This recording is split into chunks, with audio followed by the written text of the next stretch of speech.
से करो ना विदा।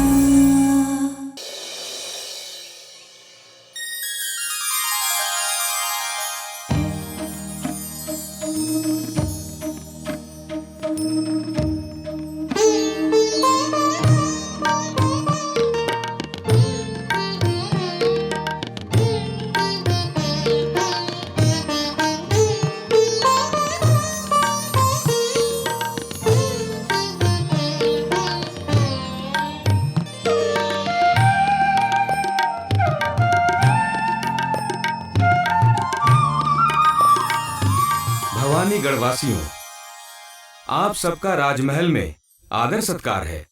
अब नवविवाहित जोड़े के साथ तुला की रस्म निभाई जाएगी।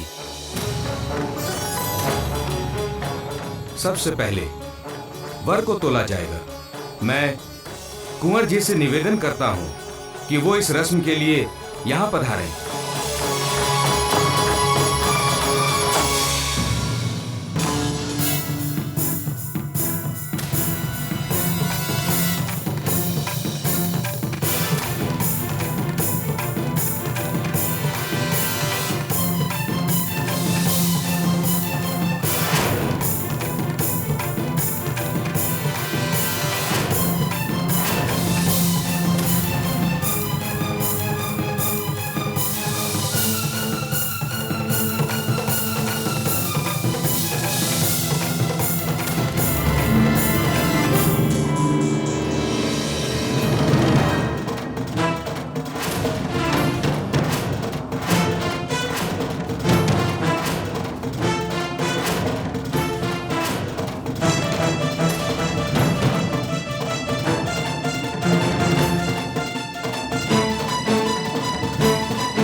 कैसे बैठ सकते हैं यहाँ पे?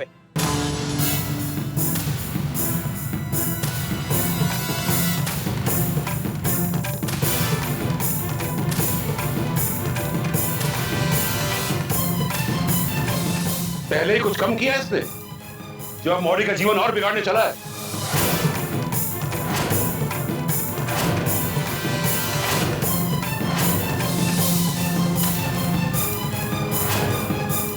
इनकी हिम्मत तो देखिए। ये महलों में रहने वालों को कोई हक नहीं कि हमारे रीति रिवाजों का इस तरह से अपमान करें। सम्मान और अपमान के बारे में इस इंसान को क्या पता?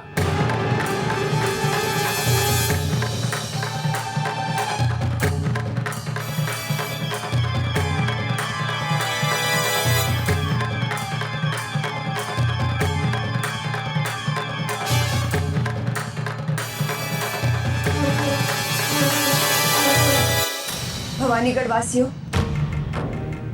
यश ने दूल्हे के स्थान पर बैठकर कुछ गलत नहीं किया है।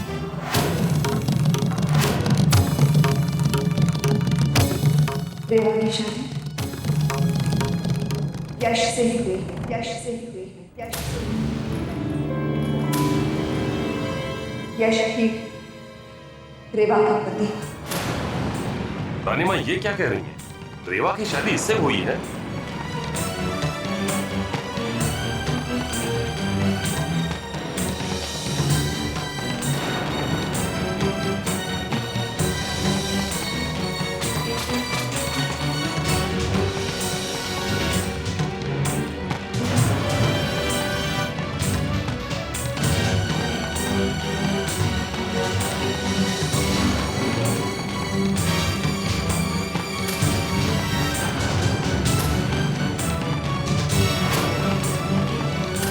लेकिन रानी माँ, ये कैसे हो सकता है?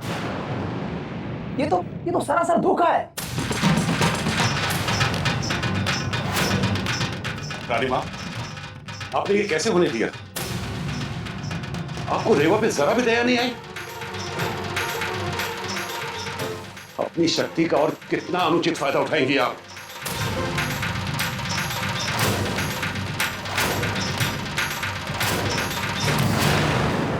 याद है आपको?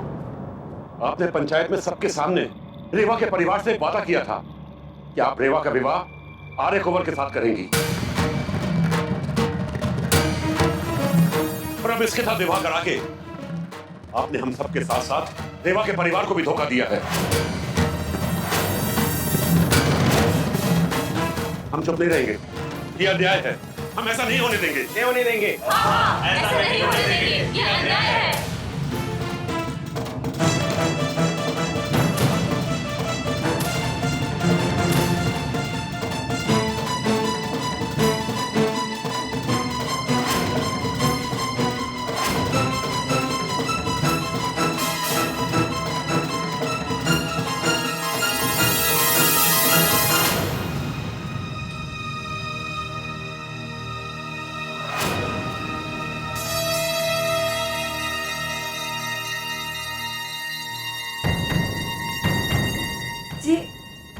जी वो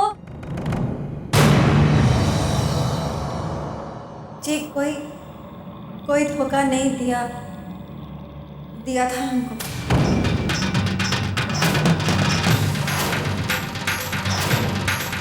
हम जानते थे कि यश कुंवर ही हमारी मोड़ी से ब्याह करने जा रहे हैं।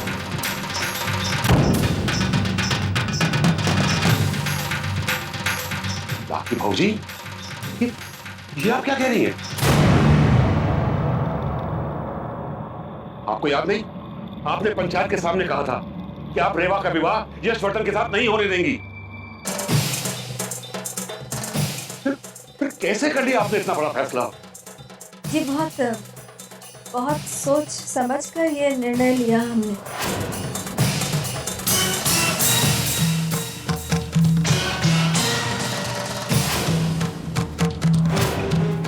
हमारी मोड़ी के भाग्य में जो पीड़ा लिखी थी वो तो उसने भोग ही लिया था ना। अब किसी और के साथ उसका ब्याह कैसे करवा देते? जिसने पाप किया प्रायश्चित भी उसी को करना चाहिए था ना।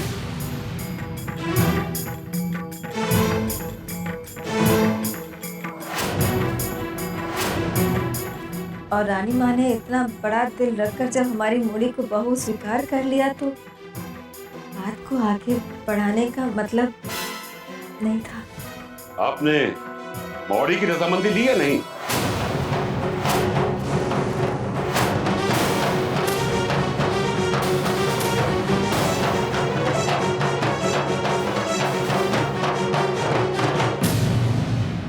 जवाब क्यों नहीं देती हैं आप? इसका मतलब तो यही हुआ कि आपने भी अपनी बच्ची को धोखा दिया है। नहीं, उसे भी पता था कि यही उसके पति होने वाले हैं। आपके कहने भर से काम नहीं चलेगा।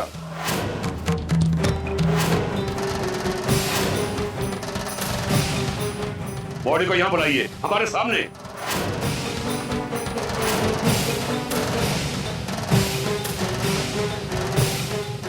हाँ बुलाइए उसे यहाँ। हाँ बुलाओ बॉडी। बुला बॉडी को।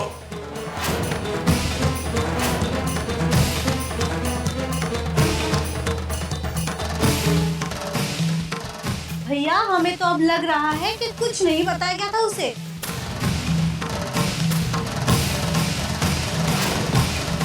तभी तो रस्म में शामिल होने नहीं आ रही वो।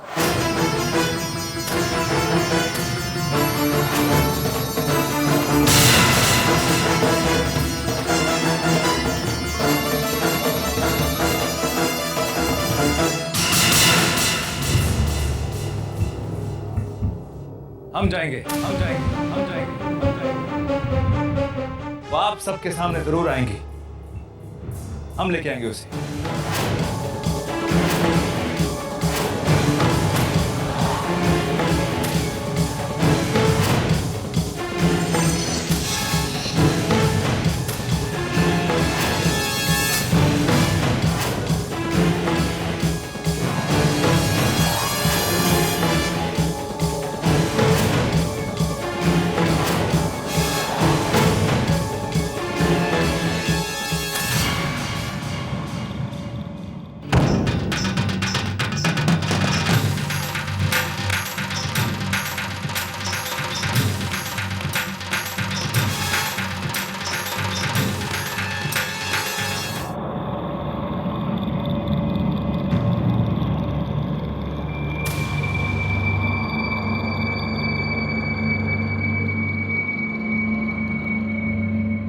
रेवा,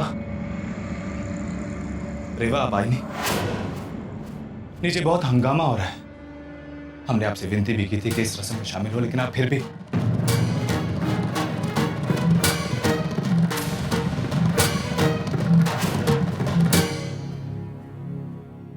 हम आपसे फिर एक बार कहना चाहते हैं कि रानी माँ और इस महल की इज्जत का सवाल है। सिर्फ इतना ही कहेंगे कि चलिए आपका परिवार भी नीचे आया हुआ है। आपकी माँ, आपके पिताजी, ये उनकी इज्जत का भी सवाल है। मौका समझो रेवा, प्लीज। नहीं सुनना, हमें कुछ भी, चले जाइए यहाँ से, नहीं सुनना है।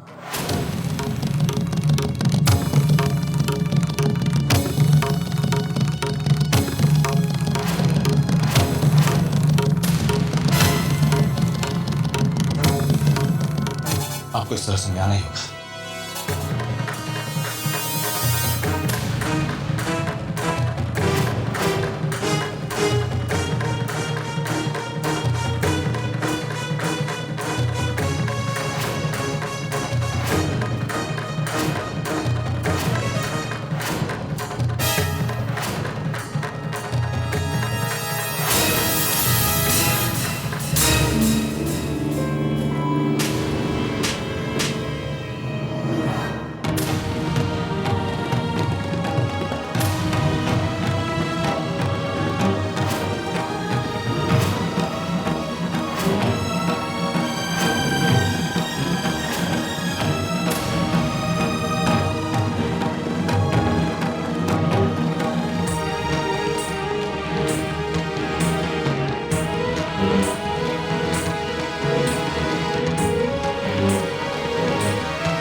छोड़िए, छोड़िए हमारा हाथ, छोड़िए हमारा, छोड़िए हमारा, छोड़िए ना, छोड़िए, हाथ छोड़िए हमारा।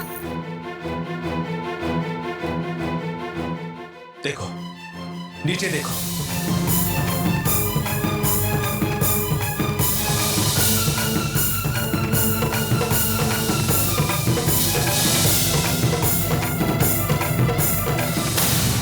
तुम्हारा परिवार, ये लोग, पूरा कस्बा जमा है नीचे। इन लोगों को इस बात से कोई मतलब नहीं कि तुम्हारे साथ क्या हुआ। मतलब है तो इस मौके से कि दूसरों पे उंगली उठा सके, उनको नीचा दिखा सके। और अगर आज तुम इस रस्म में नहीं आए तो इन सबको ये मौका मिल जाएगा। सिर्फ इस राजघराने को नहीं बल्कि तुम्हारे परिवार को भी नीचे दिखाने का। माना कि हमसे बहुत बड़ा अपराध हुआ है, लेकिन कब तक तुम दूसरों और खुद को सजा देती रहोगी रेवा? जिस परिवार ने तुम्हें जन्म दिया है, इतनी तकलीफें सही, कम से कम उनके लिए अपनी इज्जत छूट के नीचे आ जाओ रेवा। एक पल के लिए उनके बारे में सोचो, उनके त्याग, उनकी इज्जत, उनके डर के बारे में सोचो। वो औरत जो नीचे खड़ी है, उसने 9 महीने तुम्हें अपनी कोख में रख के नहीं बल्कि और बहुत सारे फर्ज निभाए। और आज उसी औरत के लिए तुम्हारा फर्ज निभाने का दिन आ गया रेवा। अब या तो स्वार्थी होकर अपने दुखों को गले लगा के जिंदगी भर के लिए रोती रहो, या फिर कुछ पर इन सबके लिए टिके दिखाओ।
अरे आने में इतनी देरी क्यों लग रही है?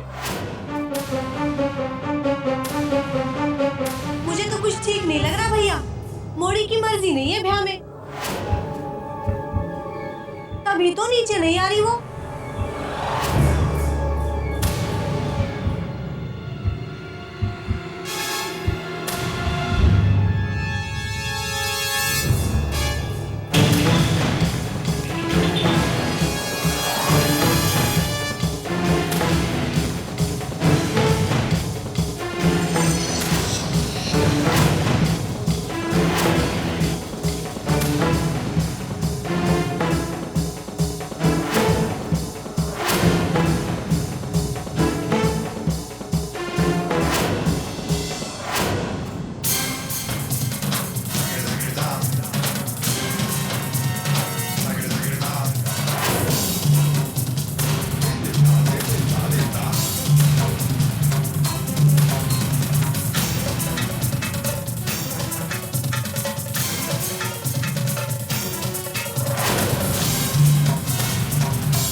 रेवा नीचे आ रही है या नहीं? नहीं आई ना? अरे मना कर दिया होगा, जबरदस्ती विवाह कर दिया है ना उसके साथ।